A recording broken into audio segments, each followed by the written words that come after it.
Hi students, అందరికీ స్వాగతం. Welcome to LTX classes. నేను మీ ఎస్పీఆర్ సార్ని. ఈరోజు మనము 18th మే, ఓకేనా, 18th మే యొక్క హిందూ న్యూస్ అనాలిసిస్ అనేది చూడబోతున్నాం. సో మీరు కాంపిటేటివ్ ఎగ్జామ్స్కి యూపీఎస్సీ ప్రిపేర్ అవుతూ ఉన్నారంటే మీకైనా రైట్ ప్లాట్ఫామ్. ఏపీ తెలంగాణ నుంచి ప్రిపేర్ అవుతున్న ప్రతి ఒక్క స్టూడెంట్స్కి అద్భుతమైన యూపీఎస్సీ ప్లాట్ఫామ్ కోసం వెతుకుతున్నారు అంటే మీరు కరెక్ట్ అయిన అడ్రస్లోనే ఉన్నారండి. సో మీకోసం అద్భుతమైన యూపీఎస్సీ కోచింగ్ అనేది మన ఎల్టీఎక్స్ క్లాస్ తరపు నుంచి ఇస్తున్నాం.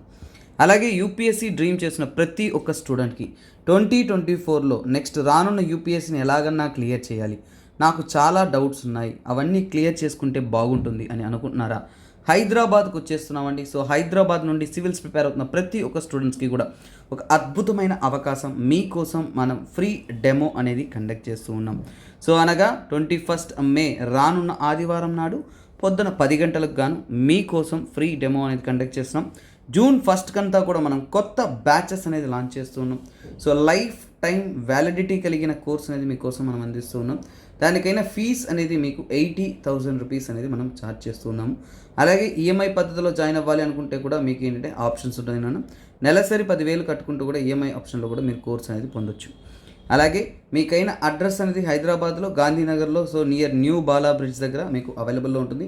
ఎవరంతా రావాలి అనుకుంటున్నారో, సో అలాగే ఇక్కడ మీట్ అవ్వాలనుకున్నారో, మీకంతా కూడా ఇంకా ఏదైనా ఇన్ఫర్మేషన్ కావాలంటే కాంటాక్ట్ నెంబర్ని కాంటాక్ట్ అవ్వచ్చు. అలాగే మన ఎక్స్పర్ట్ ఫ్యాకల్టీ అంతా కూడా హైదరాబాద్లో అందుబాటులో ఉంటారు. సో పర్టికులర్గా మన Suresh sir 15+ years experience in economy and ethics సబ్జెక్ట్స్లో సార్ అవైలబుల్లో ఉన్నారు. తర్వాత శ్రీనివాసరావు సార్ ఉంటారు. So Indian history 12 years+ experience. తర్వాత చంద్ర సార్ ఉంటారు. So 9+ years experience. Shruti madam గారు ఉంటారు. నివేత మేడం ఉంటారు. తర్వాత శ్రీనివాస్ సార్ కూడా అక్కడ ఉంటారు. సో మీకు ఇంకా ఏ డౌట్ ఉన్నా కానీ అక్కడ మీరు క్లారిఫై చేసుకోవచ్చు. యూపీఎస్సీ మీద మీకు ఏ క్వశ్చన్స్ ఉన్నా కానీ వాటిని మీరు డీటెయిల్గా అనేది తెలుసుకోవచ్చు. అలాగే యూపీఎస్సీ ప్రిపేర్ అవుతున్న స్టూడెంట్స్ అంతా కూడా చూడండి, ఆఫ్లైన్ బ్యాచెస్ కూడా మీకు స్టార్ట్ అవుతుంది. సో మిస్ కావద్దు. నెక్స్ట్ ఇంకొక ఇంపార్టెంట్ థింగ్ ఏంటంటే ఏపీఎస్సీ గ్రూప్ 2కి నోటిఫికేషన్ రానుంది కాబట్టి త్వరగా ప్రిపేర్ అవ్వాలి అనుకుంటారు. సో ముందుగానే స్టార్ట్ అవ్వండి. ఎందుకంటే పోస్ట్ ఎంత ఉన్నా కానీ ఒక గ్యాప్ తర్వాత వస్తుందంటే కాంపిటీషన్ అంతకంటే ఎక్కువ ఉంటుంది. సో ఆన్లైన్ మీడియంలో లైవ్గా మీరు ప్రిపేర్ అవ్వాలి అనుకుంటున్నారు అంటే సివిల్స్ ఫ్యాకల్టీ చెప్పబడిన అద్భుతమైన క్లాసెస్ అనేది మీకు అందుబాటులో ఉంటాయి. సో అవన్నీ కూడా మీకు లైఫ్ టైం వ్యాలిడిటీతో ఉంటుంది. సో ఆ యొక్క కోర్స్కైన ఫీజ్ అనేది 5,000 రూపీస్ మాత్రమే. తెలుగు మీడియంలో కూడా మన క్లాసెస్ అందుబాటులో ఉన్నాయి. అలాగే ఇంగ్లీష్ మీడియంలో కూడా అందుబాటులో ఉన్నాయి. తెలుగు మీడియంలో చాలామంది స్టూడెంట్స్ కోరుకుంటూ ఉన్నారు ఆన్లైన్లో కావాలని. సో వారందరికీ కూడా ఇది ఒక అద్భుతమైన అవకాశం కాబట్టి షేర్ చేయండి. So let them know. So తర్వాత ఇక్కడ తీసుకున్నారు అంటే మీ యొక్క ఫీజ్ అనేది 15,000 రూపీస్. సో ఇంకా ఇన్ఫర్మేషన్ ఏమైనా కావాలంటే కాంటాక్ట్ నెంబర్ని కాంటాక్ట్ అవ్వచ్చు.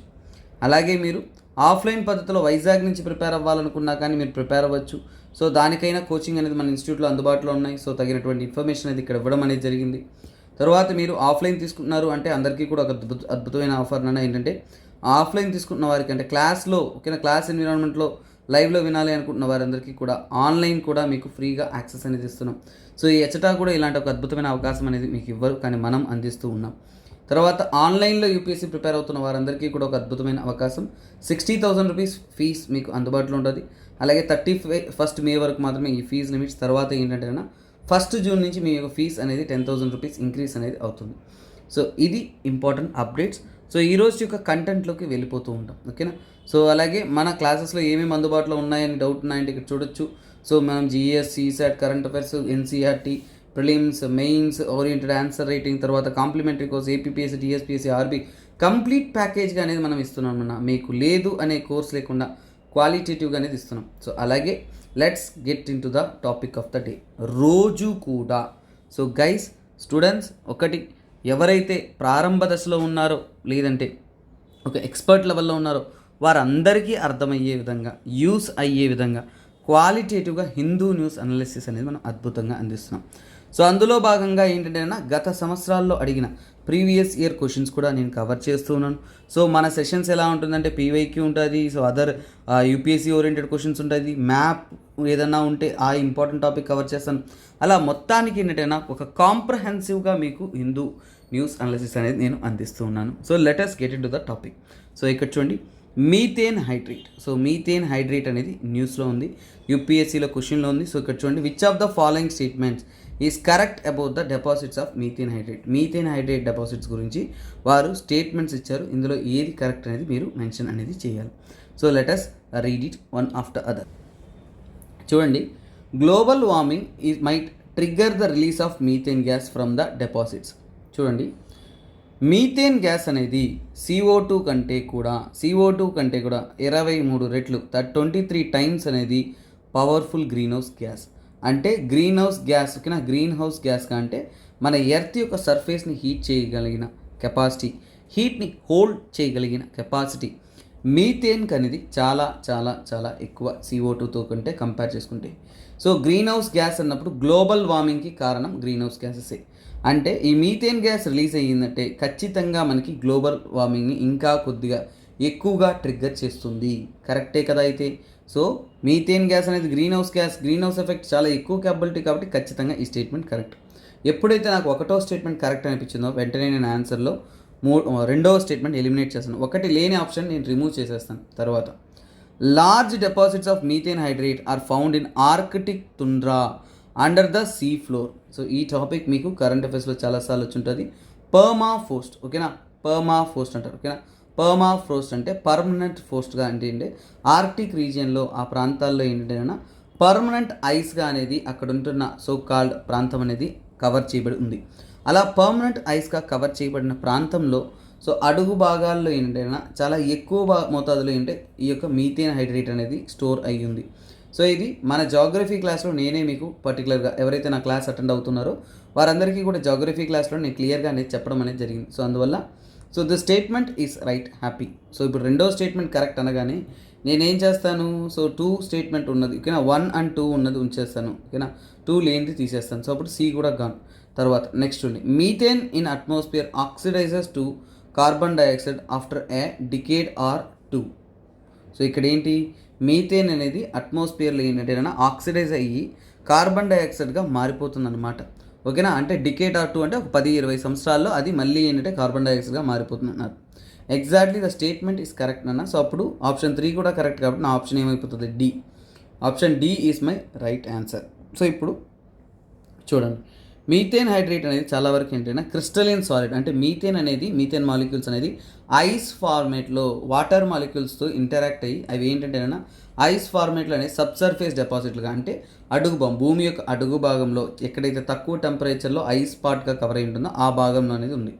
సో అలాగే reasons with suitable temperature and pressure conditions, ఎక్కడైతే మనకి చూడండి తగినటువంటి టెంపరేచర్ అండ్ ప్రెషర్ కండిషన్స్ ఉంటాయో అక్కడ అవి ఏంటంటే చాలా స్టేబుల్గా ఉంటాయి. అంటే ఎలాంటి ఒక మార్పిడి కానీ అలాంటి జరగకుండా ఉంటుంది.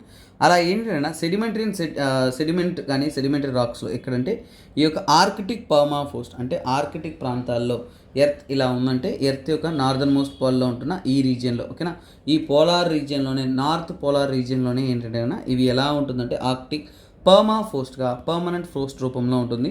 సెడిమెంటరీ డిపాజిట్స్ రూపంలో ఇంకా ఇతర భాగాల్లో అనేది అవి ఎక్కడ లేక్స్లో సముద్రాల్లో అడుగు భాగాల్లో అనేది ఉంటుంది. సో అందువల్ల రెండవ స్టేట్మెంట్ కూడా కరెక్ట్. తర్వాత తీసుకున్నారంటే ఈ మీథేన్ హైడ్రేట్స్ అనేది ఏంటి, ఈ యొక్క సెడిమెంట్స్ ఓకేనా, సెన్సిటివ్ టు సెడిమెంట్స్ అంటే ఏంటి, ఈ సెడిమెంట్స్ వాటన్నింటి కూడా చాలా సెన్సిటివ్. అలాగే టెంపరేచర్ పెరుగుతూ ఉంది, అలాగే ప్రెషర్ తగ్గుతూ ఉంది. సో ఇలాంటప్పుడు ఏంటంటే అక్కడ ఉంటున్నా ఓకేనా, సో అక్కడ ఉంటున్న మీథేన్ హైడ్రేట్స్ అనేది డిసింటిగ్రేట్ అయ్యి మెల్లమెల్లగా ఏంటంటే వాటర్ నుంచి కూడా ఏంటంటే బయటికి రావడం అనేది జరుగుతుంది. ఇలా వస్తుంటే అది గ్లోబల్ వార్మింగ్ని ఎక్కువ చేస్తుంది. అలాగే మీథేన్ అనేది అట్మాస్ఫియర్లో ఉన్నప్పుడు ఏంటంటే 9 నుంచి 12 సంవత్సరాల ఆ కాలం టైంలో అంటే ఇది ఆక్సిడేషన్ జరిగి కార్బన్ డైఆక్సైడ్ రూపంలో మారి ఏంటంటే అక్కడి నుంచి డిసింటిగ్రేట్ అయిపోతుంది. అంటే అది పర్మనెంట్గా అదే ఫామ్లో ఎర్త్లో స్టేబుల్గా అనేది ఉండదు. సో అది త్వరగా కొంతకాలంలో ఏంటంటే డిసింటిగ్రేట్ అయిపోతుందని అర్థమవుతాను. సో అందువల్ల మూడో స్టేట్మెంట్ కూడా కరెక్ట్. సో ఇప్పుడు 1, 2, 3 correct. Option D is your right answer. So ఇక్కడ మనకి ఆప్షన్ డి ఎందుకు కరెక్ట్ అయిందో మనకి క్లియర్గా అర్థమైంది ఓకేనా. సో ఓకే స్టూడెంట్స్, సో ఇక్కడ ఏంటంటేనన్నా సో ఈ ఆర్టికల్ దేని గురించి మాట్లాడుతుందో చూద్దాం. ఇది జిఎస్ పేపర్ 2లో గవర్నెన్స్లో హెల్త్ గవర్నెన్స్లో మీకు వస్తుందన్నమాట. సో ఫస్ట్ ఆఫ్ ఆల్ ఏంటంటే take steps to reduce unnecessary hysterectomies. So మనకి ఏంటంటే హిస్టరెక్టమీస్ అంటే ఏంటి అని తెలియాలా. సెంట్రల్ గవర్నమెంట్ స్టేట్ గవర్నమెంట్స్కి చెప్పింది ఏంటంటే అనవసరంగా హెల్త్ మినిస్ట్రీకి కూడా చెప్పింది ఏంటంటే అనవసరమైన ఈ యొక్క సోకాల్డ్ హిస్టరెక్టమీస్ అనేది చేయొద్దు, తప్పు, తగ్గించండి అనేది చెప్పారు. ఫస్ట్ ఆఫ్ ఆల్ ఈ హిస్టరెక్టమీ అంటే ఏంటి, దాంతో వచ్చిన సమస్యలు ఏంటి, కోర్టు చెప్పేంత కారణం ఏంటి, ఏ స్టేట్స్లో ఎక్కువగా ఉంది, వాటి యొక్క మొత్తం డీటెయిల్స్ అనేది తెలుసుకుందాం. సో ఓకేనా. So first of all hysterectomy అంటే ఏంటి, ఓకేనా. హిస్టరెక్టమీ అనేది ఏంటంటే అన్న, సో యాక్చువల్గా ఏంటంటే గర్భసంచి తీసేయడం అని చెప్తారు, మీరంతా కూడా వినుంటారు. గర్భసంచి తీసేయడం అంటారు. సో అంటే రిమూవల్ ఆఫ్ ఉమెన్స్, ఓకేనా, రిమూవల్ ఆఫ్ ఉమెన్స్ యూటరస్ అనమాట, ఓకేనా. So removal of women womb అని కూడా చెప్పచ్చు, ఓకేనా. రిమూవల్ ఆఫ్ ఉమెన్ యూటరస్, ఓకేనా. సో యూటరస్, సో ఇందులోనే ఏంటంటే అన్న ఊంబ్ ఉంటుంది. అంటే ఊంబ్ అంటే ఇందులోనే బిడ్డ అనేది పెరుగుతారు, గర్భసంచి. సో దాన్ని ఏంటంటేనన్నా రిమూవ్ చేస్తారు. సో ఒకసారి రిమూవ్ చేశారు అంటే ఆ యొక్క ప్రెగ్నెంట్ ఉమెన్ వచ్చేసి ప్రెగ్నెంట్ ఉమెన్ వేసాను, so sorry for that. So అంటే ఆ ఉమెన్ ఎవరైతే ఉన్నారో వారు ప్రెగ్నెంట్ కాలేరు అనమాట, ఓకేనా. ప్రెగ్నెంట్ కాలేరు. సో అలాగే యుటరస్ రిమూవల్ కాకుండా ఇంకొక ఆల్టర్నేటివ్స్ కూడా ఉంటుంది. ఫర్ ఎగ్జాంపుల్ ఏంటంటే కొన్నిసార్లు ఫాలోపియన్ ట్యూబ్స్, ఓకేనా. ఫాలోపియన్ ట్యూబ్స్ మీరు బయాలజీలో చదువున్నా అంటే ఇవన్నీ కూడా మీకు తెలుసుంటుంది. ఫాలోపియన్ ట్యూబ్స్ ఏవైతే ఉన్నాయో లేదంటే ఓవరీస్ వాటిని రిమూవ్ చేస్తూ ఉంటారు, ఓకేనా. సో ఆల్టర్నేటివ్ సొల్యూషన్గా ఫాలోపియన్ ట్యూబ్స్ రిమూవల్ కానీ లేదంటే ఓవరీస్ రిమూవల్ అనేది చేస్తూ ఉంటారు. కాకపోతే ఈ హిస్టరెక్టమీ అనేది ఏంటంటేనన్నా, సో హిస్టరెక్టమీ చేశారంటే women will not have no longer has menstrual cycle, ఓకేనా. నో లాంగర్ ఏంటంటేనన్నా, సో ఈ హిస్టరెక్టమీ చేసిన తర్వాత మెన్స్ట్రువల్ పీరియడ్స్ ఏవైతే ఉన్నాయో అవి రావన్నమాట, ఓకేనా. So it will be stopped. అలాగే నో ప్రెగ్నెన్సీ, అంటే వాళ్ళు ప్రెగ్నెంట్ అనేది కాలేరనమాట. So this is what. కాకపోతే ఇక్కడ వచ్చిన సమస్య ఏంటి సార్, సో ఇక్కడ ఎందుకు చెప్తున్నారు, ఫస్ట్ ఆఫ్ ఆల్ ఏంటంటే ఈ యొక్క హిస్టరెక్టమీ ఎందుకు చేస్తారంటే మనకి గైనకాలజిస్ట్ ప్రాబ్లమ్స్, ఓకేనా. గైనకాలజికల్ ప్రాబ్లమ్స్ ఏదైతే ఉంటాయో ఆ గైనకాలజికల్ ప్రాబ్లమ్స్ని సాల్వ్ చేయడానికి ఏంటంటేనా, సో యాక్చువల్గా ఏంటంటే ఈ హిస్టరెక్టమీ అనేది డాక్టర్స్ అనేది రికమెండ్ అనేది చేస్తారనమాట. ముఖ్యంగా ఏంటంటే మెన్స్ట్రువల్ టైంలో అబ్డోమినల్ పెయిన్, హెవీ బ్లీడింగ్, ఇలా ఇతర ఇష్యూస్ ఉంటున్నప్పుడు, అనీమియా ఇష్యూస్ ఇలాంటివి ఉన్నప్పుడు దానికి ఈజీ పర్మనెంట్ సొల్యూషన్, దాన్నే గైనకాలజికల్ ప్రాబ్లమ్స్ అన్నాను. ఈజీ సొల్యూషన్గా ఏం చెప్తారు, సో ఈ యొక్క హిస్టరెక్టమీ చేసుకోమని చెప్తారు. కాకపోతే ఏంటంటేనన్నా దీనికి కారణాలు ఏంటి, వై, సో అసలు గైనకాలజికల్ ప్రాబ్లమ్స్ ఎందుకు వస్తున్నాయి, ఎందుకంటేనన్నా ఫర్ ఎగ్జాంపుల్ అంటే ఇయర్లీ మ్యారేజెస్, చాలా తక్కువ ఏజ్లో మ్యారేజెస్ చేసినా కానీ సో ఆ యొక్క ఫర్ ఎగ్జాంపుల్ అంటే లిమిటెడ్ ఏజ్ తర్వాత మ్యారేజ్ చేసినప్పుడు దేర్ బాడీ అనేది బయాలజికల్గా కూడా ఎలిజిబుల్ అవుతుంది. సో కాకపోతే ఎర్లీ మ్యారేజెస్ అవ్వడం వల్ల లేదంటే ఇయర్లీ మదర్హుడ్ని ఫేస్ చేయడం వల్ల, ఓకేనా. ఎర్లీ తక్కువ ఏజ్కి ఏంటంటే మదర్హుడ్ అవ్వడం కానీ, సో ఇలాంటి కారణాల వల్ల, లేదంటే మెన్స్ట్రువల్ హైజీన్ లేకపోవడం, ఓకేనా, ప్రాపర్ హైజీన్ అనేది తీసుకోకపోవడం, అలాంటప్పుడు ఏంటంటేనన్నా వాళ్ళకి ఇలాంటి ప్రాబ్లమ్స్ అనేది వస్తుంది. సో అలాగే ఏంటంటేనన్నా, సో ఇలాంటి ప్రాబ్లమ్స్ వస్తున్నప్పుడు ఇంకా చెప్పాలంటే మెన్స్ట్రువల్ టబ్బు, అంటే ఇలాంటి కొన్ని ప్రాంతాల్లో మూఢనమ్మకాల వల్ల, సో ఇలాంటి కారణాల వల్ల ఏంటంటే ఈ హిస్టరెక్టమీ అనేది ఎక్కువ అవుతుందని చెప్తున్నారు. అంటే రీసెంట్ కాలంలో ఇలాంటి ప్రభావాలు అనేది ఎక్కువగా ఉంది. సో దీని గురించి, ఓకేనా, ఇండియాలో హిస్టరెక్టమీ గురించి నేషనల్ ఫ్యామిలీ హెల్త్ సర్వే, ఎవరున్నా సో చాలా జాగ్రత్తగా చదవాలి ఎప్పుడైనా కానీ. యూపీఎస్సీలో మీరు ఏం చదువుతున్నారు, ఎంత చదువుతున్నారు అనేది కాదు, ఎగ్జాక్ట్గా క్లియర్గా చదువుతున్నారా లేదా చాలా ఇంపార్టెంట్. చూడండి, నేషనల్ ఫ్యామిలీ హెల్త్ సర్వే 4 ప్రకారం ఏంటంటే చాలా వరకు హిస్టరెక్టమీ ఏ ఏజ్ గ్రూప్ మహిళలకు చేస్తారంటే 15 నుంచి కూడా 49. సో ఎందుకంటేనన్నా ఫర్ ఎగ్జాంపుల్ ఉమెన్ యొక్క లైఫ్లో, ఓకేనా, ఉమెన్కి వచ్చేసి ఏంటంటేనా ఆఫ్టర్ 45, ఓకేనా, ఆఫ్టర్ 45 అనేది ఏంటంటే మెనూ పాస్ అనేది అవుతుంది, ఓకేనా. మెనూ పాస్ అనేది జరుగుతుంది. సో అంటే మెన్స్ట్రువల్ సైకిల్ అనేది అక్కడి నుంచి ఆగిపోతుంది 45 తర్వాత. సో అలాగే ఆ మెనూ పాస్ జరిగిన తర్వాత నెక్స్ట్ నెసరీ రిక్వైర్మెంట్ ఉండదు. కానీ మోస్ట్లీ అంటే 15 to 49 ఏజ్ గ్రూప్ ఉన్న మహిళలకి ఎక్కువగా అనేది ఈ మధ్యకాలంలో ఈ యొక్క సో కాల్ హిస్టరెక్టమీ అనేది జరుగుతుంది. కాకపోతే ఏంటంటే ఒకప్పుడు హయ్యర్ ఏజ్ గ్రూప్లో జరిగేది నో ఇష్యూస్. కాకపోతే ఏంటంటే ఈ మధ్య కాలంలో రీసెంట్ టైమ్స్లో 28 నుంచి 36 వరకు, ఓకేనా, 28 నుంచి 36 ఏజ్ గ్రూప్లో వచ్చేసి నాట్ 36, 34, ఓకేనా, 34 ఏజ్ గ్రూప్, ఓకేనా. ఈ ఏజ్ గ్రూప్లో వచ్చేసి చాలా ఎక్కువగా అనేది ఈ యొక్క హిస్టరెక్టమీ అనేది చేసుకుంటున్నారు అనమాట. అంటే అన్నెసెసరీ, కోర్టు అని చెప్పింది అన్నెసరీ, అంటే హిస్టరెక్టమీ చేసుకోకుండా ఆల్టర్నేటివ్ సొల్యూషన్స్ ఉన్నా కానీ అది కాకుండా డాక్టర్స్ అనేవాళ్ళు ఈ రికమెండేషన్స్ అనేవి చేస్తున్నారు. సార్ అలా ఎందుకు చేస్తారు సార్, అది మంచి కోసమే చేస్తారు కదా సార్ అని అనుకోవచ్చు. యాక్చువల్గా దానికైనా కారణాలు కానీ ఇవన్నీ కూడా చెప్తాను చూడండి. ఇది ఎక్కువగా ఏంటంటే ఏ ప్రాంతాల్లో ప్రివలెంట్గా ఉందంటే బీహార్, ఓకేనా, బీహార్ ప్రాంతాల్లో, తెలంగాణలో, ఓకేనా, బీహార్, తెలంగాణ, రాజస్థాన్, ఓకేనా, రాజస్థాన్, ఏపీ. సో మొత్తానికి ఏంటంటే చాలా డెవలప్డ్ స్టేట్స్ అన్నింటిలో కూడా ఎక్కువగా లేదు, కానీ మోడరేట్లీ డెవలప్డ్ స్టేట్స్, చాలా వరకు పాపులేటెడ్ స్టేట్స్, ఇలాంటి స్టేట్స్లో అనేది ఈ ఇన్సిడెంట్స్ అనేది ఎక్కువగా ఉన్నాయి. అలాగే ఇంకొకటి ఏంటంటే హిస్టరెక్టమీ చేసుకుంటున్న వాళ్ళు ఏంటంటే చాలా వరకు ఇన్సూరెన్స్ క్లెయిమ్ అంటే ఏంటంటే సో యాక్చువల్గా ఇక్కడ చూడొచ్చు ఏ స్కీమ్ అడ్రస్ అనేది. సో ఓకేనా.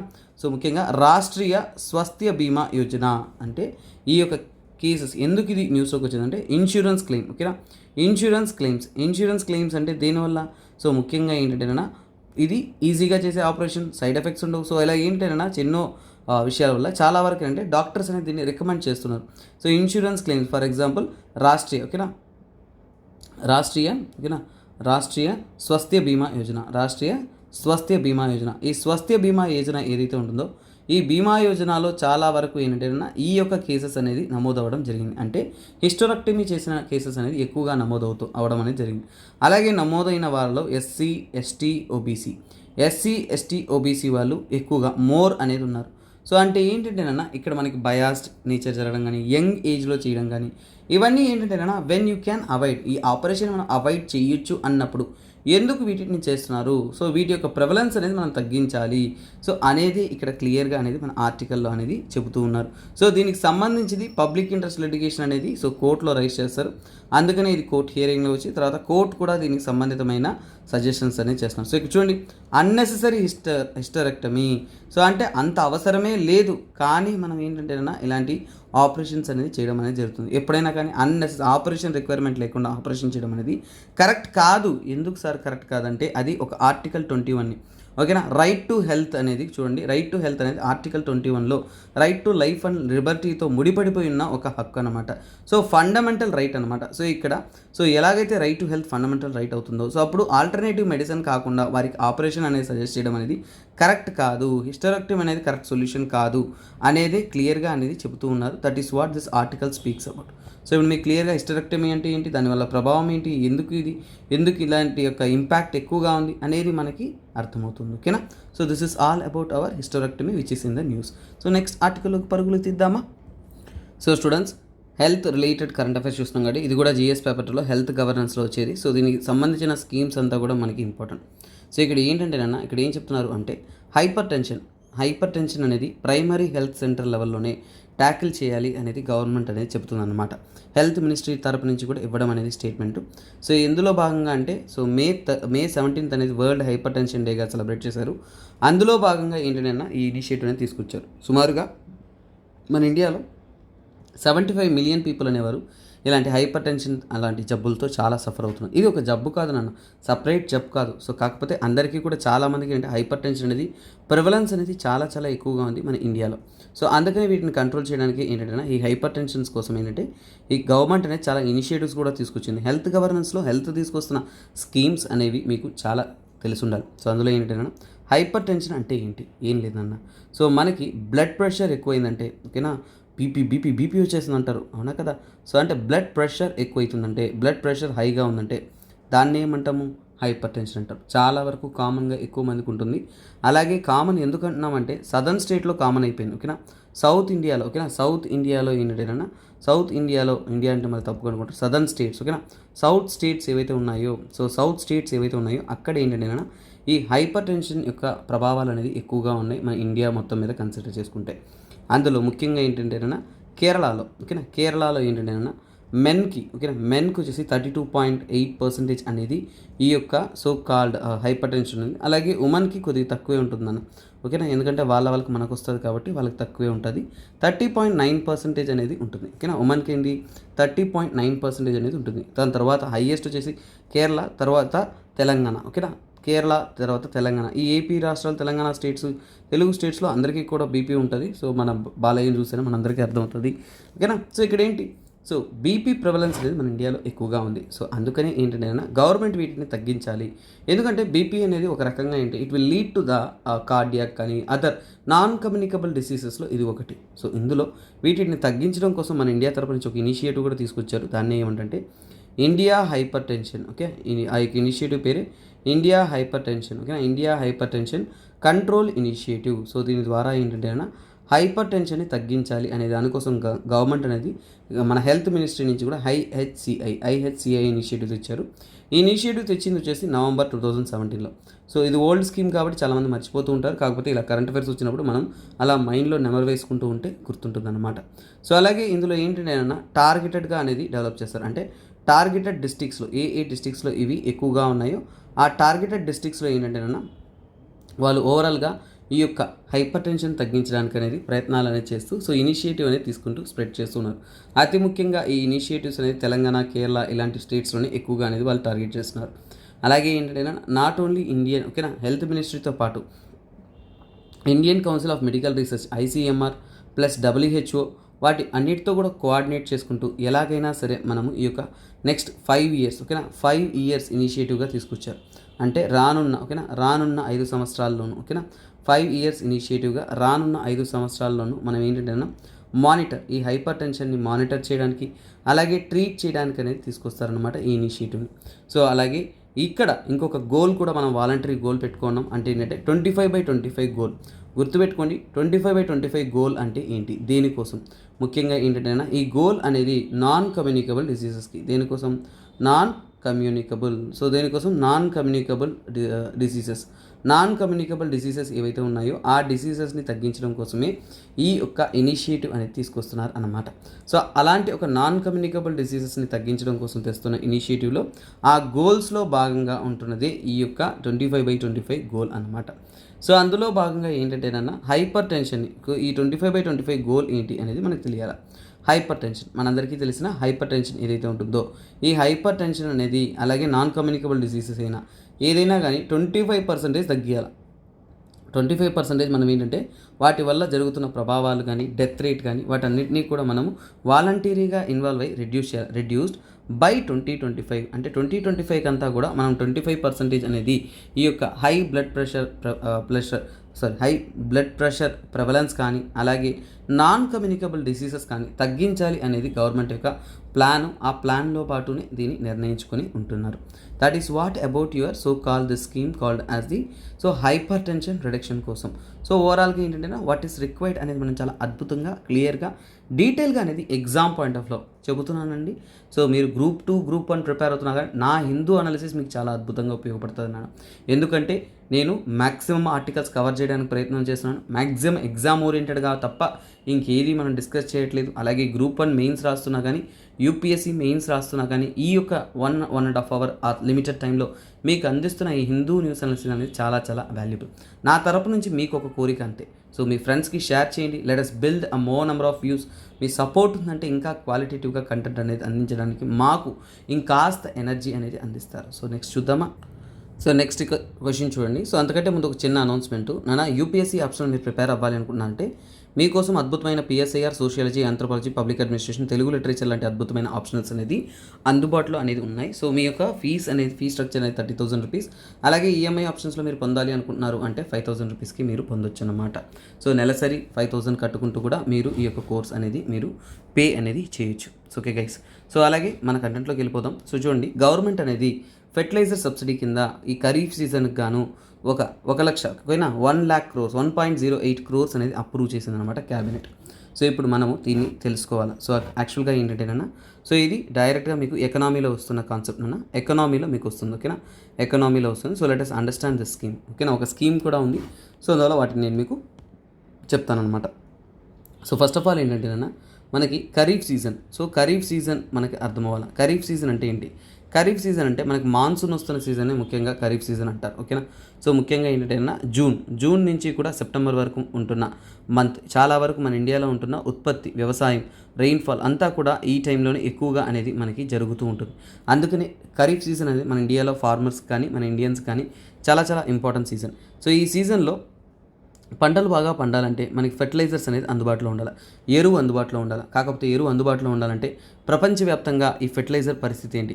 ఈ ఫెర్టిలైజర్స్ అనేది మనం తెలుసుకోవాల్సింది ఏంటంటే మనం ముఖ్యంగా ఏంటంటే P&K అంటాం. సో అంటే ఏంటంటే మనం ఎక్కువగా ఏంటంటే ఖరీఫ్ సీజన్లో ఫెర్టిలైజర్స్లో అతి ముఖ్యమైనది ఫాస్ఫేట్. ఓకేనా, P&K అంటాం. ఫాస్ఫేట్ అంటే P. ఓకేనా, తర్వాత పొటాషియం. సో పొటాషియం అంటే K. ఓకేనా, పొటాషియం అంటే ఏంటంటే K అనమాట. సో పొటాషియం అంటే K. ఈ రెండు ముఖ్యమైన ఫెర్టిలైజర్స్. ఇది కాకుండా నైట్రోజనస్ ఫెర్టిలైజర్స్ కూడా ఉన్నాయి, అన్నీ ఉన్నాయి, వస్తాను. ఆ కాన్సెప్ట్ రావడానికి ముందు ఈ కాన్సెప్ట్ అర్థం చేసుకుందాం. సో ఫస్ట్ ఈ ఫెర్టిలైజర్స్ అనేది మనం ఎక్కువగా ఇక్కడంటే ఇంపోర్ట్ చేసుకుంటాం.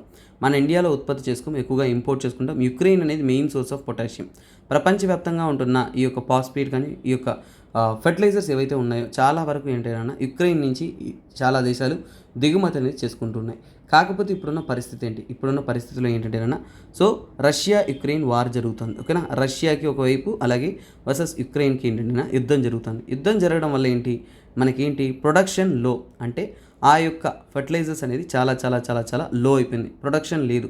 అలాగే ఏంటంటేనా ఈ మధ్యకాలంలో రవాణా ఖర్చులు అంటే లాజిస్టిక్ కాస్ట్, ఓకేనా, అంటే అక్కడి నుంచి తెప్పించాల్సిన కాస్ట్ మనకి ఎక్కువైపోతుంది, లాజిస్టిక్ కాస్ట్ అనేది హైగా ఉంది. సో ఈ రెండు కారణాల వల్ల ఏంటంటే fertiliser price is high. So fertiliser, ఓకేనా, ఫెర్టిలైజర్ ప్రైస్ అనేది చాలా చాలా చాలా చాలా ఎక్కువగా అయిపోయింది.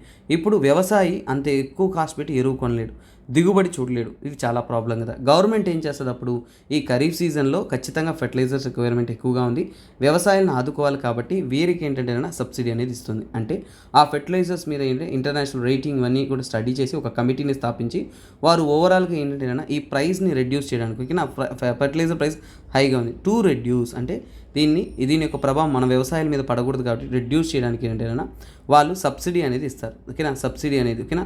సో అంటే రేట్ అనేది తగ్గించడం, అంటే 100 రూపాయలు ఉందంటే దాంట్లో గవర్నమెంటే ఒక 50 రూపాయలు కట్టిందంటే వ్యవసాయికి 50 రూపాయలకు వస్తువు దొరుకుతుంది కదా. ఆ విధంగా ఏంటంటే ఇదే ఈ గవర్నమెంట్ కట్టే డబ్బులనే మనం సబ్సిడీ అంటాం, ఓకేనా. సో ఈ సబ్సిడీ అనేది గవర్నమెంట్ అనేది ఇస్తుందన్నమాట. ఆ రూపంలో ఇచ్చిన సబ్సిడీలోనే ఈసారి ఎంతంటే 1.08 lakh crores, 1.08 lakh కోట్లు, ఓకేనా, అది అప్రూవ్ అనేది చేసింది. జస్ట్ ఇది ఏ సీజన్కి, ఖరీఫ్ సీజన్కి మాత్రమే సార్. మరి మిగతా సీజన్లో ఎంత అవుతుంది సార్ అంటే ఓవరాల్గా 2023లో గవర్నమెంట్ ఎస్టిమేషన్స్ ప్రకారం 2023లో మాత్రమే ఫెర్టిలైజర్ సబ్సిడీ వరకు తీసుకున్నామంటే ఫెర్టిలైజర్ సబ్సిడీ ఏదైతే ఉంటుందో ఆ ఫెర్టిలైజర్ సబ్సిడీ వరకు మనం తీసుకుంటున్నాము అంటే సుమారుగా ఏంటంటేనా మనకి 2.25 lakh క్రోర్స్ని రీచ్ అవుతుందని చెప్తున్నారు. అంటే 2.25 lakh క్రోర్స్కి రీచ్ అవుతుంది అనేది వారు చెప్పడం అనేది జరిగింది. సో ఇది యాక్చువల్గా ఉంటున్న విషయం. తర్వాత 1.08 lakh క్రోర్స్, 1.08 lakh క్రోర్స్ చేస్తున్నప్పుడు అందులో సబ్సిడీ అనేది ఏ ప్రోడక్ట్స్కి వెళ్తుంది, సుమారుగా 38,000 క్రోర్స్. 38,000 క్రోర్స్ అనేది దేనికి వెళ్తుంది అంటే P&K అంటే potassium and so called sodium,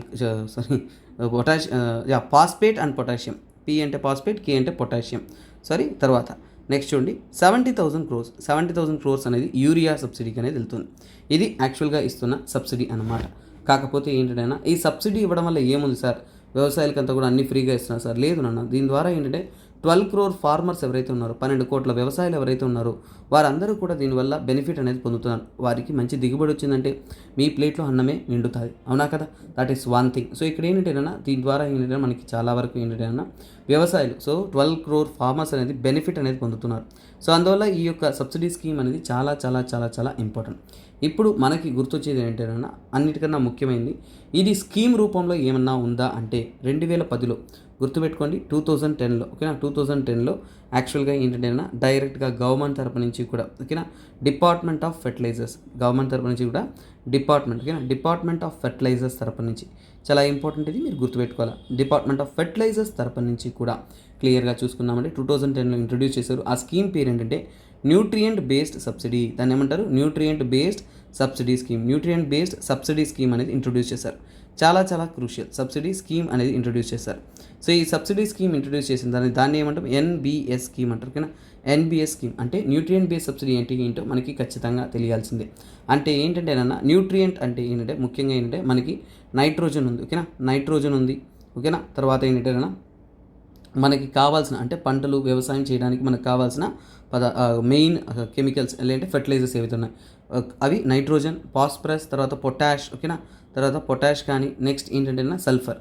so ఇలాంటి కెమికల్స్ ఏవైతే ఉన్నాయో మనకి కావాల్సిన ఫెర్టిలైజర్స్ ఏవైతే ఉన్నాయో వాటిని అనుసరించి, ఓకేనా, వాటిని అనుసరించి ఏంటంటే వారు సబ్సిడీ అనేది ఇస్తారు. సో దీన్ని గవర్నెన్స్ చేయడానికి ముఖ్యంగా ఏంటంటే వ్యవసాయాలకు అనేది ఒక అద్భుతమైన సబ్సిడీ అందించి బెటర్గా అనేది దిగుబడి రావడానికి, సో దానికోసం తీసుకొచ్చిన ఇనిషియేటివ్ ఈ యొక్క న్యూట్రియంట్ బేస్డ్ సబ్సిడీ.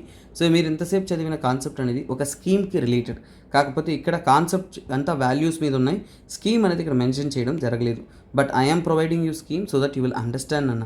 సో చాలా వరకు డిఫరెంట్ టైప్స్ ఆఫ్ మనము యూరియా కానీ NPK ఫెర్టిలైజర్స్ కానీ ఇంకా చెప్పాలంటే ఓకేనా, డిఏపి అంటారు, ఓకేనా, డై అమోనియా ఫాస్ఫేట్ అని. సో ఇలాంటివన్నీ కూడా ముఖ్యమైన ఫెర్టిలైజర్స్ అనేది మనం ఉపయోగిస్తుంటాం.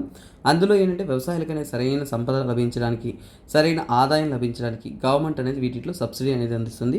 దాన్నే మనం న్యూట్రియంట్ బేస్డ్ సబ్సిడీ అంటారు. ఎందుకంటే చాలామంది స్టూడెంట్స్ అసలు దీని గురించి చదవకపోతే మిస్అండర్స్టాండ్ చేసుకొని తప్పుడు ఆన్సర్ రాస్తారు. న్యూట్రియంట్ బేస్డ్ సబ్సిడీ అనేది ముఖ్యంగా ఏంటి, ఎరువు, ఓకేనా, ఆ ఎరువు సంబంధితమైన సబ్సిడీ అనేది మీ మైండ్లో క్లిక్ అయితే చాలు, that is well and good. Next ఆర్టికల్లోకి పరుగులు తిద్దామా. సో స్టూడెంట్స్, నెక్స్ట్ ఆర్టికల్ చూడండి. ఇక్కడ India EU to explore the ways to resolve the carbon tax, carbon border tax సంబంధితమైన ఆర్టికల్ ఇది. సో ఇది చాలా ఇంపార్టెంట్ ఆర్టికల్, రీసెంట్ టైమ్స్లో న్యూస్లో ఉంటూనే ఉంది. సో ఇది మీకు జిఎస్ పేపర్, ఓకేనా, సో జిఎస్ పేపర్ 3లో ముఖ్యంగా ఏంటంటే ఎకనామీలో మీకు వస్తుంది. అలాగే ఏంటంటే what is carbon tax. So ఇక్కడ సో చూడండి, కార్బన్ బార్డర్ ట్యాక్స్ అడ్జస్ట్మెంట్, ఓకేనా, కార్బన్ బార్డర్ ట్యాక్స్, ఓకేనా, carbon border adjustment mechanism. Carbon border adjustment mechanism అంటే ఏంటి అనేది మనం చాలా సింపుల్గా డీటెయిల్గా అనేది తెలుసుకుందాం.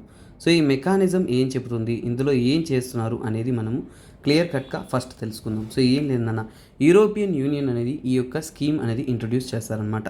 ఏం లేదు, ఇక్కడ ఇది యూరోప్, ఓకేనా, సో ఇది ఇండియా అనుకుందాం, ఓకేనా, యూరోపు ఇది ఇండియా, ఓకేనా. సో ఇక్కడ ఏంటంటేనన్న, ఇండియా నుంచి కూడా చాలా వరకు మనం ఎక్స్పోర్ట్ చేసేది ఎక్కడ, సెకండ్ హైయెస్ట్, ఓకేనా, ఎక్కువగా సెకండ్ హైయెస్ట్ ఎక్స్పోర్ట్స్ ఎక్కడికి చేస్తున్నాము, ఎక్స్పోర్ట్స్ అనేది యూరోపియన్ యూనియన్కి చేస్తున్నాం.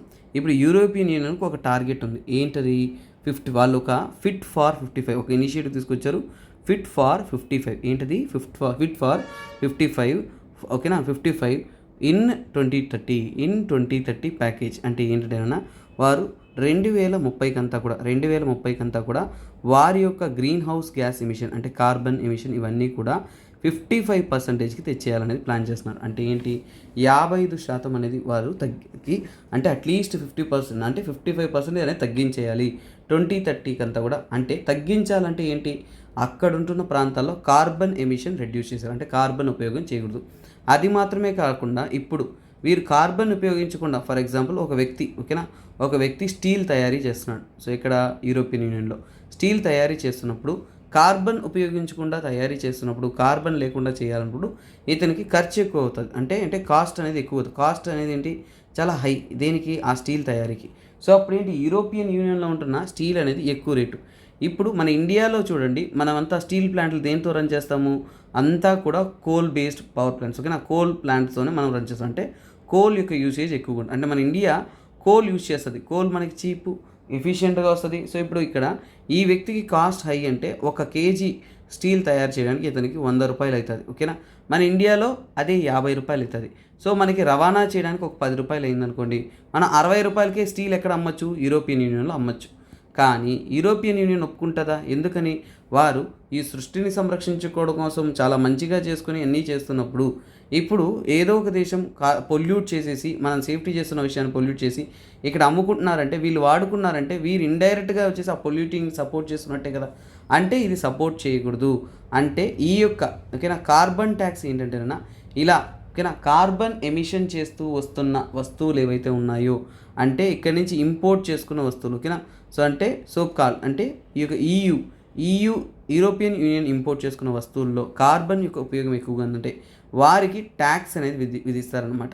ఏం వేస్తారు, ట్యాక్స్ అనేది వేస్తారు. సో దానివల్ల ఏంటంటే ఆ ప్రాంతంలో ఉన్న లేక కాస్ట్ ఎఫెక్టివ్నెస్తో అది మేనేజ్ చేస్తుంది. అలాగే ఇక్కడ వచ్చిన ట్యాక్స్ని మళ్ళీ ఏం చేయొచ్చు, ఆదాయం వస్తుంది కదా, దాన్ని ఏంటంటే కార్బన్ ఎఫిషియన్సీ అంటే కార్బన్ ఎమిషన్ తక్కువ ఉండేలాగా ఎఫిషియన్సీని పెంపొందించే విధంగా అనేది వారు ఉపయోగించుకోవచ్చు. సారీ గైస్, మీరు మాత్రం కాదు, నేను కూడా షాక్ అయ్యాను. సో యాక్చువల్గా అలారం మోగింది, నో ప్రాబ్లం. సో ఆన్లోని నేను చూసుకోలేదు, బ్యాటరీ అలారం అది అప్పుడప్పుడు అలాగే మోగుతుంది, సారీ ఫర్ దట్. ఓకే, చూద్దాం. ఏంటంటేనా ఈ కార్బన్ ఎఫిషియన్సీ, ఇక్కడ ఏంటంటేనా ఈ కార్బన్ ఎఫిషియన్సీ అనేది పెరగడానికి, ఓకేనా. సో అంటే ఆ కార్బన్ ఎఫిషియన్సీని పెంపొందించడానికి గ్రీన్ వర్క్స్ మీద వాటి మీద ఇన్వెస్ట్మెంట్ అనేది చేస్తారు యూరోపియన్. సో ఈ రకంగా ఏంటి, ఈ సృష్టిలో కార్బన్ ఎమిషన్ అనేది వాళ్ళు తగ్గిస్తున్నారు. సో మొత్తానికి ఏంటి, కార్బన్ ఎమిషన్ అనేది తగ్గిస్తారు. ఎప్పుడైతే ఈ గవర్నమెంట్ అనేది 50 రూపాయలు తయారు చేసిన వస్తువుకి యూరోపియన్ యూనియన్కి ఇంకో 50 రూపాయలు ట్యాక్స్ కట్టి వాళ్ళు ఆ యొక్క ఇనుమును అమ్మడానికి అదేదో మనమే కోల్ కాకుండా ఆల్టర్నేటివ్కి మారుతాం కదా. సో అంటే ఇక్కడ ఏంటంటేనన్నా సో మనము టెక్నాలజీ అడాప్టేషన్ చేసుకోవడానికి, వారిని చూసి ఇన్స్పైర్ అవ్వడానికి, అలాగే మనం కూడా కార్బన్ ఎమిషన్స్ని తగ్గించడానికి ప్రపంచ స్థాయిలో ఇన్స్పైర్ చేస్తున్న ఒక ఇనిషియేటివే ఈ యొక్క కార్బన్ బార్డర్ ఓకేనా అడ్జస్ట్మెంట్ ట్యాక్సేషన్ అనమాట. సో దీని ద్వారా ఏంటంటే కార్బన్ బార్డర్ ట్యాక్స్ ద్వారా ఏంటంటే గ్రీన్ ఎనర్జీని మనము ప్రమోట్ చేయొచ్చు. గ్రీన్ ఎనర్జీ సో చాలా వరకు గ్రీన్ ఎనర్జీని ప్రమోట్ చేయొచ్చు. గ్రీన్ విషయం అంటే ఫర్ ఎగ్జాంపుల్ అంటే చాలా వరకు ఏంటంటే ఎఫిషియన్స్. కాకపోతే ఇక్కడ ఉంటున్న సమస్య ఈ ఆర్టికల్ దేని గురించి మాట్లాడుతున్నా అనే విషయానికి వస్తాను. ఇక్కడ కార్బన్ ట్యాక్సేషన్ వేస్తున్నప్పుడు మనకి యూరోపియన్ యూనియన్ అనేది ఇండియాకి చాలా ముఖ్యమైన పార్ట్నర్ అన్న. యూరోపియన్ యూనియన్ అనేది ఇండియాకి ఏంటంటే మేజర్ ట్రేడ్ పార్ట్నర్. ఇండియాతో వచ్చేసి so second largest trade partner. World trade partners అన్నింటిలో కూడా సెకండ్ లార్జెస్ట్ ట్రేడ్ పార్ట్నర్ ఎవరన్నా ఉన్నారు అంటే మనకి ఖచ్చితంగా యూరోపియన్ యూనియనే. సో అంత ముఖ్యమైన ట్రేడ్ పార్ట్నర్ని మనము ఇప్పుడు కార్బన్ ట్యాక్సేషన్స్ వల్ల మన యొక్క ఎక్స్పోర్ట్ మనం ఇక్కడి నుంచి ఎగుమతి చేయడం అనేది ఇబ్బంది పడుతుందా, మన ట్రేడ్ అనేది ఇబ్బంది పడుతుందా అనేది మనం ఆలోచిస్తున్నాం. సో ఈ విషయాన్ని మనం డిస్కస్ చేస్తున్నప్పుడు ఏంటంటే మనకి అతి ముఖ్యంగా ఉంటున్న ట్రేడ్లో మన ఇండియాకు వస్తున్న ప్రాబ్లం ఏంటి, ఈ కార్బన్ బార్డర్ ట్యాక్సేషన్ వల్ల మన ఇండియాలో ఉంటున్న స్టీల్ కానీ అలాగే అల్యూమినియం కానీ ఓకేనా, స్టీల్ కానీ అల్యూమినియం కానీ వీటి తయారీలో ఓకేనా, వీటి యొక్క ప్రొడక్ట్స్లో సేల్స్లోనే మనకి ఏంటంటే ఒక ఇంపాక్ట్ అనేది వస్తుందని చెప్తున్నారు. కాకపోతే ఏంటంటే ఈ యూరోపియన్ యొక్క ఇంపాక్ట్ అనేది చాలా ఎక్కువగా అనేది ఉండదు, ఓన్లీ తక్కువ కమోడిటీస్ మీదే ఉంటుంది. కానీ ఫ్యూచర్ టర్మ్స్లో తీసుకుంటున్నప్పుడు వీటి మీద ప్రభావం ఎక్కువ ఉండొచ్చు అనేది స్టడీ చేస్తున్నారు. సో దీన్ని స్టడీ చేయడానికి ఈ యూరోపియన్ యూనియన్ ఓకేనా, ఒకవైపు యూరోపియన్ యూనియన్ అలాగే యూరోపియన్ యూనియన్ ఇండియా ఇద్దరూ కలిసి ట్రేడ్ అండ్ టెక్నాలజీ కౌన్సిల్ అనేది స్థాపిస్తారు. ఏంటది ట్రేడ్ అండ్ టెక్నాలజీ కౌన్సిల్ అనేది స్థాపిస్తారు. సో ఈ ట్రేడ్ అండ్ టెక్నాలజీ కౌన్సిల్ స్థాపించి టీటీసీ అంటారు ఓకేనా, టీటీసీ అంటారు. సో దాంతో ఏంటంటే ఈ యొక్క ఫ్యూచర్ ఎడిషన్స్ ఎలా ఉంటుంది, తర్వాత ఈ యొక్క గ్రీన్ అండ్ క్లీన్ ఎనర్జీ వైపు అడుగులు వేయడం ఎలాగా, వాటి యొక్క ప్రభావాలు ఎలాగా, సో దాని యొక్క ఇంపాక్ట్ ఏంటి, వాటన్నిటిని కూడా వారు స్టడీ అనేది చేస్తున్నారు. సో దీన్ని ఫ్యూచర్ పర్స్పెక్టివ్లో ఎలా మనం వీటి యొక్క ఇంపోర్ట్ కానీ ఈ సబ్సిడీస్ కానీ అలాగే ఏంటంటే ఇక్కడ చూస్తున్న ఈ కార్బన్ ట్యాక్సేషన్స్ కానీ వీటి యొక్క ప్రభావం ఎలా ఉంటుంది, మన ప్రొడక్షన్ అనేది మనం ఎలా మార్చుకోవాలి అనే దాని మీద. సో ఇప్పుడు మనం కూడా ఏంటి ఇప్పుడు యూరోపియన్ యూనియన్తో ట్రేడ్ పెంపొందించుకోవాలంటే కార్బన్ అలాంటి కోల్ ఇలాంటివన్నీ మనం ఆల్టర్నేటివ్ మార్చాల్సి వస్తుంది. సో అందువల్ల ఇది ఒక పాజిటివ్ ఇంపాక్ట్ వస్తుంది అనేది మనకు అర్థమవుతుంది. సో అందుకని గవర్నమెంట్ అనేది దీన్ని రికమెండ్ చేస్తుంటుంది, దాని మీద డిస్కషన్స్ అనేది జరుగుతుంది అనమాట. సో ఓకే గైస్, సో ఈరోజు ఒక తక్కువ టైంలోనే వైండప్ చేస్తున్నాను, ఎందుకంటే ఈరోజు కొద్దిగా లాంగ్ క్లాసెస్ అనేది ఉన్నాయి నాకు. సో కొద్దిగా థ్రోటెక్ కూడా ఉంది. సో అందుకని ఏంటంటే I'm taking the session short and sweet. So don't worry ఓకేనా. సో మీకు అందరికీ ఒకటి ఏంటంటే డోంట్ వరీ, టుమారో క్లాస్లో ఏం చేస్తానంటే నేను సో ఇక్కడ పెండింగ్ ఏదైతే ఇక్కడ నేను కవర్ చేయనివన్నీ కూడా నీట్గా హ్యాండ్ రిటర్న్ నోట్స్ రాసి రివిజన్ రూపంలో చెప్పేస్తాను. అంటే కొద్దిగా క్విక్గా అనేది మీకు ఎఫెక్టివ్గా అనేది మీకు చెప్పేస్తాను, క్లాస్ అయితే చెప్పేస్తాను. So don't worry. కొద్దిగా ఈరోజు థ్రోట్కి కొద్దిగా ఎఫర్ట్ పడింది, ఆల్రెడీ నేను 6-7 అవర్స్ క్లాస్ అనేది తీసుకున్నాను. సో అందువల్ల థ్రోట్ డిస్టర్బెన్స్ ఉంది. సో అందుకని ఏంటంటే లైట్ పెయిన్ ఉండడం వల్ల sorry for that, but I will complete it tomorrow ఓకేనా. So that's one thing, hope you understand. So అలాగే మర్చిపోవద్దు, మన యొక్క LTX క్లాసెస్ తరపు నుంచి కూడా లైఫ్ టైం వ్యాలిడిటీ కలిగిన కరెంట్ అఫైర్స్ కోర్స్ అనేది మనకి 5,000 రూపీస్కి మనం అందుబాటులో ఉంది. సో ఖచ్చితంగా డోంట్ మిస్ దిస్ కోర్స్ నాన్న. సో ఎందుకంటే చాలా క్వాలిటేటివ్గా అద్భుతంగా ఉంటుంది. తీసుకుంటున్న వాళ్ళని కూడా మీరు అడగండి, ఈ కాంటాక్ట్ నెంబర్ని కూడా అడగండి. సో ఎంత క్వాలిటేటివ్గా ఎంత అద్భుతంగా అనేది రోజువారీగా హిందూ మాత్రమే కాకుండా మిగతా న్యూసెస్ నుంచి కూడా మీరు కరెంట్ అఫైర్స్ కవర్ చేస్తాం. అలాగే చాలామంది నేను 2024లో అటెంప్ట్ చేస్తున్నాను సార్, అలాగే నేను 2025లో అటెంప్ట్ చేస్తున్నాను సార్, నాకు ఇవి హెల్ప్ఫుల్ అవుతుందా అని అడుగుతున్నారు నాన్న. మీ అందరికీ కూడా ఒక అద్భుతమైన అవకాశం ఏదైనా ఉందంటే అది ఇదేనన్న. ఎందుకంటే ఇప్పటి నుంచే కరెంట్ అఫైర్స్ ఎలా చదవాలి, ఎలా నోట్ మేకింగ్ చేయాలి, నేనే హ్యాండ్ రిటర్న్ నోట్స్తో మీకు చెప్తుంటాను కాబట్టి చాలా అద్భుతంగానే తెలుస్తుంది. మీ ప్రిపరేషన్కి ఇది మెరుగ్గా అనేది హెల్ప్ అవుతుంది అనేది నేను క్లియర్గా అనేది చెప్తున్నాను. సో తర్వాత చూడండి యూపీఎస్సీ జోగ్రఫీ ఓకేనా. సో ఇక్కడ తీసుకున్నాను అంటే యూపీఎస్సీ జోగ్రఫీ నేనే పర్సనల్గా ఆఫ్లైన్ అండ్ ఆన్లైన్ క్లాస్ అనేది డీల్ చేస్తున్నాను. ఆఫ్లైన్ క్లాస్ అటెండ్ అవ్వాలనుకుంటున్నారు అంటే you can come to Vizag నాన్న. అలాగే ఆన్లైన్ క్లాస్ మీరు అటెండ్ అవ్వాలి అనుకుంటున్నారంటే మీకు చూడండి ఫీజ్ ఓకేనా. సో మీకు ఫీజ్ రికార్డింగ్ అయితే 5,000 రూపీస్, అలాగే లైవ్ అటెండ్ కావాలనుకుంటున్నారంటే 7.5K. క్లాసెస్ అనేది ఆల్రెడీ స్టార్ట్ అయిపోయినాయి. చాలా డీటెయిల్గా మీకు లాంగ్ టర్మ్ కోచింగ్ లాగా అద్భుతంగా అనేది ప్రతి ఒక్క చిన్న పాయింట్ కూడా అర్థమయ్యేలాగా మీరు ఎన్ని పుస్తకాలు చదివినా కానీ నా క్లాస్లో మీకు అంత అద్భుతంగా అనేది చాలా విషయాలు నేను మీకు నేర్పిస్తాను. ఇదే విధంగా ఎఫిషియెంట్గా అనేది మనం డీల్ చేస్తూ యూపీఎస్సీ జోగ్రఫీ అనేది చూస్తూ ఉన్నాం. సో తప్పకుండా మీకు కావాలనుకుంటున్నారంటే you can join the course అన్న. సో అలాగే ఈ రోజుకి ఎంసీక్యూలోకి వెళ్ళిపోదాం. సో ఈరోజు అద్భుతమైన ఆర్టికల్స్ ఉన్నాయి, బట్ సారీ ఫర్ దట్, నాకు ఓపిక లేదు, కొద్దిగా థ్రోట్ పెయిన్ ఉంది. సో నెక్స్ట్ ఇక్కడ చూడండి. సో ఇక్కడ అసిడిఫికేషన్ ఆఫ్ ఓషన్స్. సో చూడండి 2012లో అడిగిన క్వశ్చన్ చాలా ఇంపార్టెంట్. అసిడిఫికేషన్ ఆఫ్ ఓషన్స్ అనేది ఈ మధ్య పెరుగుతూ ఉంది. అలా పెరుగుతూ ఉండడం వల్ల ఈ ఫెనామినా వల్ల ఓకేనా, సో కాజ్ ఆఫ్ కన్సర్న్, దీనివల్ల ఏ ప్రాబ్లమ్స్ ఉంటాయి అనేది అడుగుతూ ఉన్నారు. సో ఇందులో మీరు which of the following answers are correct అనేది కమెంట్లో కమెంట్ చేయండి. సో ఎక్కువగా పార్టిసిపేటివ్గా ఉన్నానన్న నా తరపు నుంచి నేను ఎప్పుడు కూడా ఒకటి చెప్తాను, మనం ఎంత డల్ అయిపోతామో అంత మన ప్రిపరేషన్ డల్ అయిపోతున్నాం. యాక్టివ్గా ఉండండి, ఎఫిషియెంట్గా ఉండండి, పార్టిసిపేటివ్గా ఉండండి, క్రియేటివ్గా ఉండండి, ఎఫర్ట్స్ వేయండి, తగ్గేదే లేదు. ఏది ఏమైనా కానీ మీరైతే సక్సెస్ అవ్వబోతున్నారు. కొంపలు కూలిపోయినా, పిడుగుపడినా, వర్షం పడినా, భూకంపం వచ్చినా, ఏం వచ్చినా కానీ మీరైతే సక్సెస్ని పరిచయం చేసుకోబోతున్నారు. ఆ పరిచయం చేసుకోవడానికి మీ పరుగును మాత్రం ఆపకండి, మీ ప్రయత్నాన్ని ఆపకండి. మీరు ఎప్పటికీ కూడా సెట్ డౌన్ ఉండకండి. You are the energised person, you are the luckiest person on this earth. Trust me, ఆ విషయాన్ని నమ్మి మీరు ప్రయత్నిస్తూ ఉండండి. మీకు సక్సెస్ ఎందుకు రాదో నన్ను అడగండి. ఓకేనా? Bye, take care, have a nice day. This is me SPR signing off. I will join you in next session. So don't worry నాన్న, ఈరోజు కానీ ఆర్టికల్స్ అంతా కూడా నీట్ నోట్స్ రాసి నేను మీకు రేపు క్లాస్లో అనేది ఖచ్చితంగా ఇస్తాను. ఓకేనా? సో అందువల్ల కొన్నిసార్లు ఏదైనా ఇలాంటి సిచ్యువేషన్ వచ్చినప్పుడు మీకు షార్ట్గా వీడియో చేసి తర్వాత అనేది మీకు అప్లోడ్ అనేది చేస్తాను. ఓకేనా? So guys, thanks for the day, thanks for supporting. Bye, take care, have a nice day.